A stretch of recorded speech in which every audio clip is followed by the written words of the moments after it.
Fighting is intensifying in eastern Ukraine hours before a new ceasefire is due to take effect. There are pictures of pro-Russia separatists on the outskirts of the town of Debaltseve. The government-held town has become the main focus of the combat. These images are said to show a build-up of Russian artillery to the northeast of the railway junction town. They were tweeted by the U.S. ambassador to Ukraine, Jeffrey Pyatt, on Friday. He said, "We are confident these are Russian military and not separatists." And these are the areas currently held by the separatist fighters. The rebel stronghold of Donetsk has seen shelling after the ceasefire deal was announced. There have also been reports of shelling and live fire in the rebel-held town of Luhansk. However, the main battle seems to be for control of Debaltseve. It's one of strategic importance as a railway town linking the two main rebel strongholds to Russia. Government forces currently hold Debaltseve, but they are under intense fire. Now, the peace plan, which will kick off at midnight on Saturday in just a few hours, is known as Minsk II. The two sides have agreed to pull back heavy artillery from the front lines within 14 days.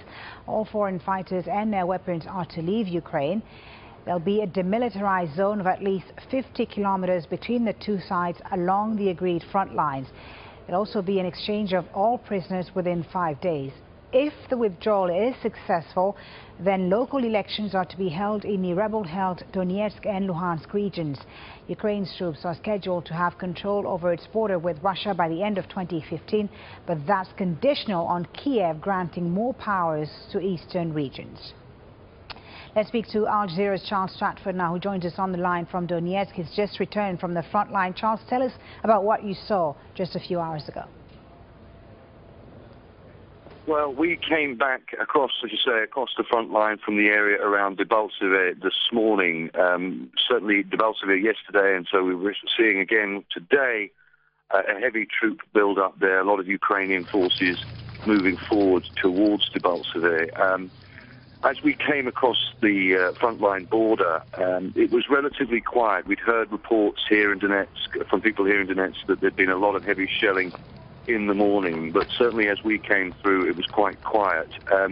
However, that changed around about an hour ago. We were attending a press conference, or waiting for a press conference to start, being given by one of the separatist leaders here, Alexander Zakashenko, and there were 3 shells that landed progressively closer to that building. All of a sudden, panic among the few people that were on the streets. As I say, there had been this lull for a few hours, but it seems steadily to be escalating. There was a response around 10 minutes after those 3 attacks by what sounded like artillery and Grad rockets being fired from positions. It was difficult to say where exactly, but certainly around Donetsk. So as I say, there does seem to be this steady escalation. It was interesting as we came across the checkpoints today. The separatists had set up mortar positions that hadn't been there only yesterday when we crossed to go over to Debaltseve.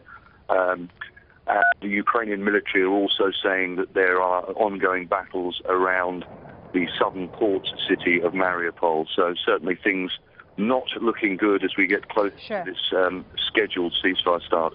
Right, and I was going to ask you, in light of these events, Charles, what are the prospects of the ceasefire actually taking hold? Well, this is it. This is what everybody has been saying.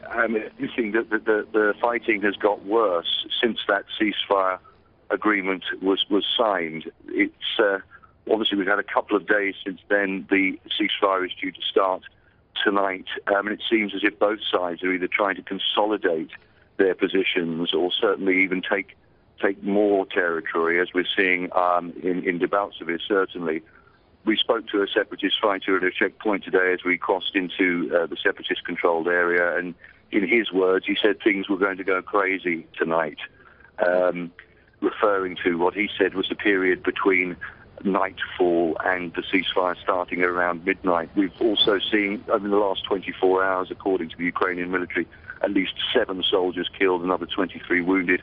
There were 3 people reportedly killed in Atomsk last night, overnight as well, in Ukrainian military-controlled territory.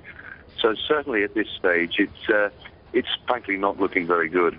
Okay, Charles, thank you very much. That's Al Jazeera's Charles Stratford on the line there from Donetsk.